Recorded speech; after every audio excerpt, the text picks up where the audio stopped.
La reforma al Poder Judicial. ¿Te has preguntado de qué tratará la elección que viviremos el 1 de junio aquí en México? Bueno, pues si todavía no estás enterado, el 1 de junio vamos a tener elecciones judiciales, las primeras en la historia de todo México.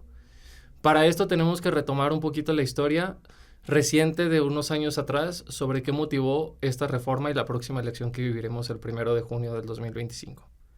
¿Por qué cambiar o eliminar algo que funciona? Bueno, pues así es el pensamiento de la 4T.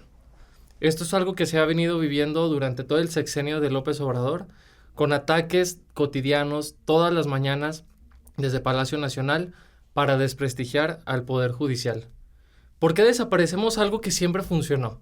Bueno, pues como te digo, este es el pensamiento que tiene Morena, porque desaparecieron el Seguro Popular, desaparecieron las instancias infantiles, desaparecieron el aeropuerto de Texcoco con un solo argumento, de que había corrupción.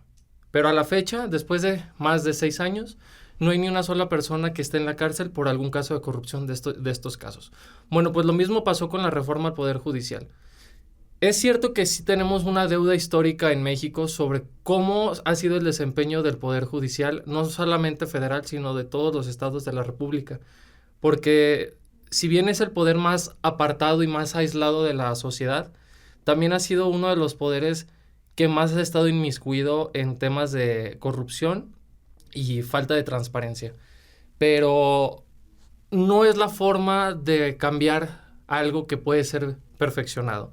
Pero como te digo, pues estas son las ideologías que tiene Morena y todo su grupo que lo integra desde la cabeza de López Obrador. Hoy en día tenemos en el gobierno a Claudia Sheinbaum, que cuando creíamos que tomara protesta iba a frenar la reforma porque todos los mercados financieros se habían caído, había incertidumbre económica por parte de inversores extranjeros aquí en México y desafortunadamente sus legisladores no le hicieron caso a la presidenta, sino que fueron serviles al ya no presidente López Obrador, a pesar de que son del mismo grupo político.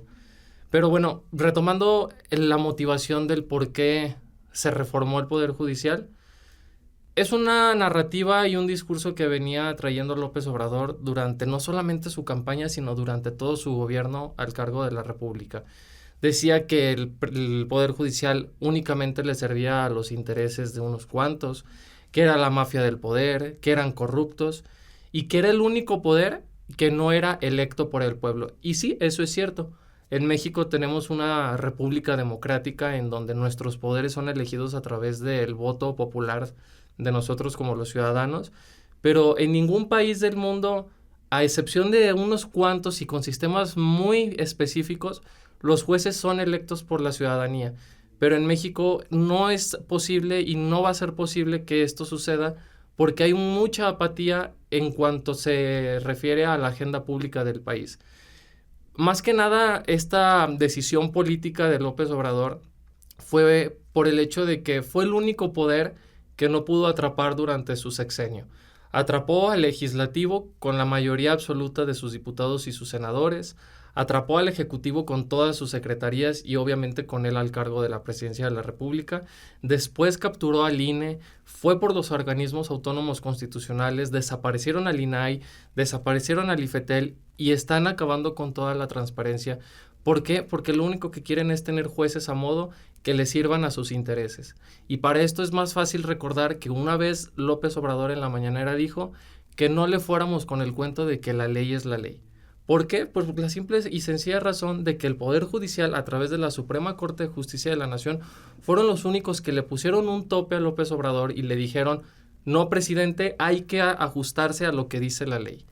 ¿Por qué? Porque, como ya les dije al inicio, cancelaron Texcoco de una firma, cancelaron el Seguro Popular de una firma, instancias infantiles de una firma, no abastecían medicamentos necesarios para tratar el cáncer y oncología en general, simplemente por la bandera de que había corrupción. Pero como les comento, no ha habido ni un solo caso en que exista una persona en la cárcel por aparente o por una comprobada corrupción. Pero bueno, vamos a platicar brevemente qué fue lo que pasó para que en México vayamos a tener elecciones el próximo 1 de junio. El 11 de septiembre del año 2024 se aprobó esta reforma judicial cuando se vivía un momento de tensión, un momento histórico en la historia de nuestro país, algo que jamás se había visto.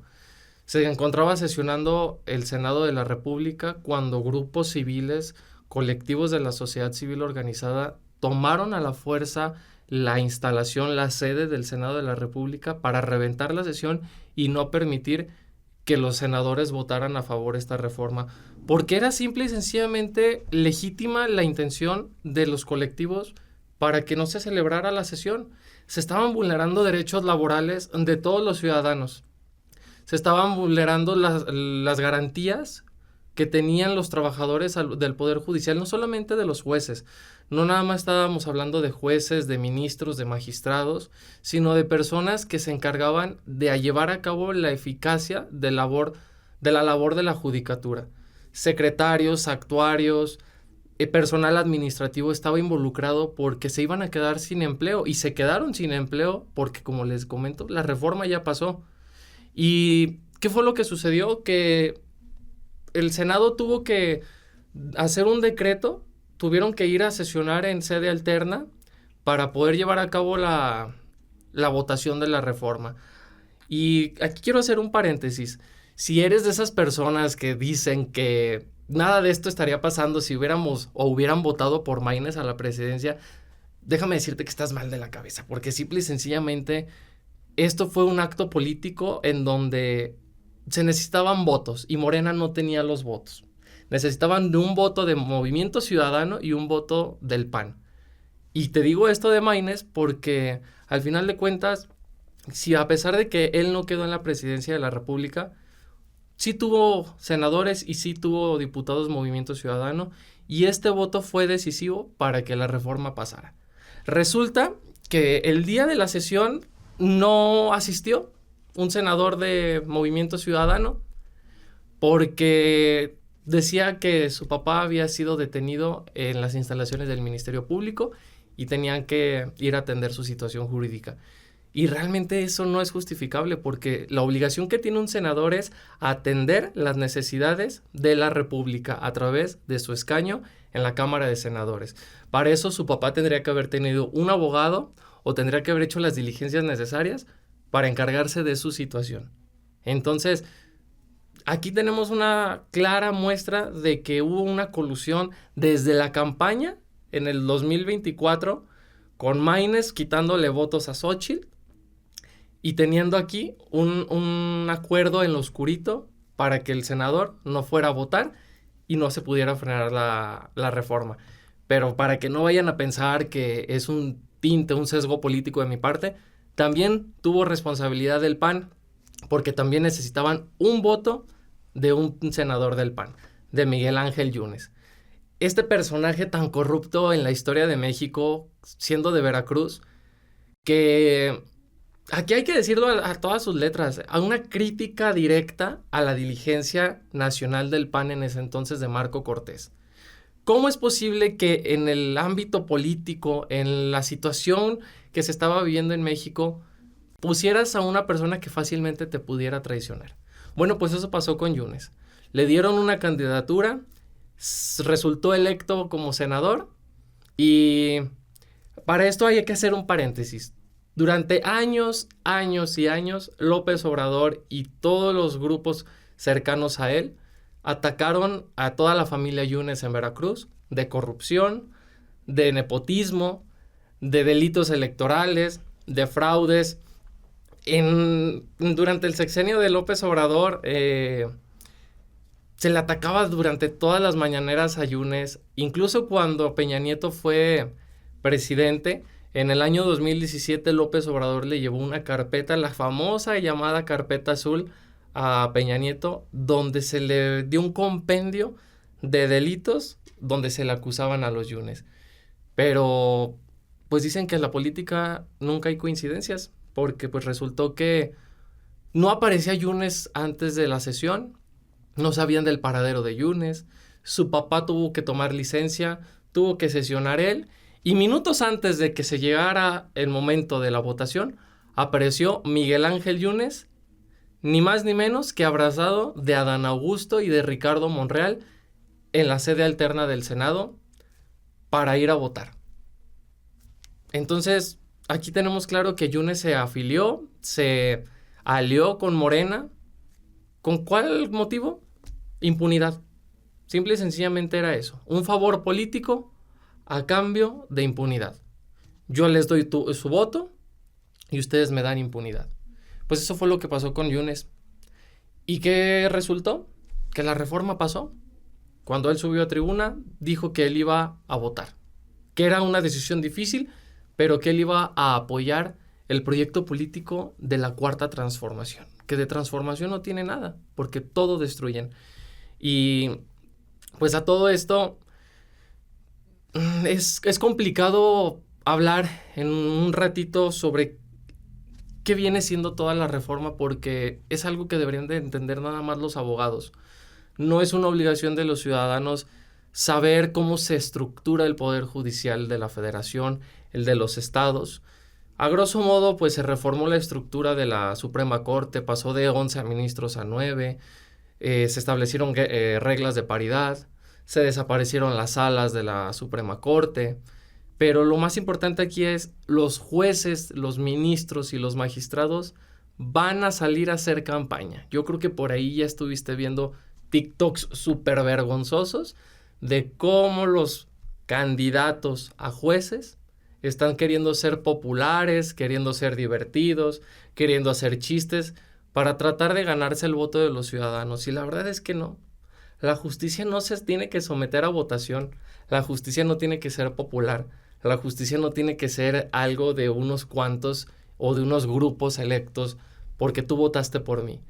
Imagínate un caso, y este es un caso real que nos ha tocado ver a nosotros, de una persona de la edad avanzada en donde tiene el derecho a gozar de los apoyos de la pensión del bienestar para adultos mayores.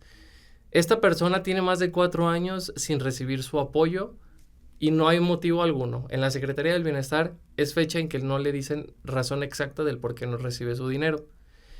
¿Qué es lo que se tiene que hacer aquí? Presentar una demanda de amparo en contra de la Secretaría del Bienestar. ¿Quiénes conocen las demandas de amparo? Los jueces de distrito, mismos jueces que van a hacer campaña y van a resultar electos el 1 de junio. ¿Qué va a suceder aquí? Que si este juez tiene fines políticos a la Cuarta Transformación, a Morena, obviamente no va a sacar una sentencia condenatoria o desfavorable en contra de la Secretaría del Bienestar, porque tenemos que recordar que la Secretaría del Bienestar pertenece al Poder Ejecutivo. ¿Y quién tiene el Poder Ejecutivo? Morena. Entonces, este es un claro ejemplo de que está politizada la justicia. Y pues no es agradable para las personas saber que su situación o su patrimonio o su vida está en manos de un juez que le debe el favor político a un partido.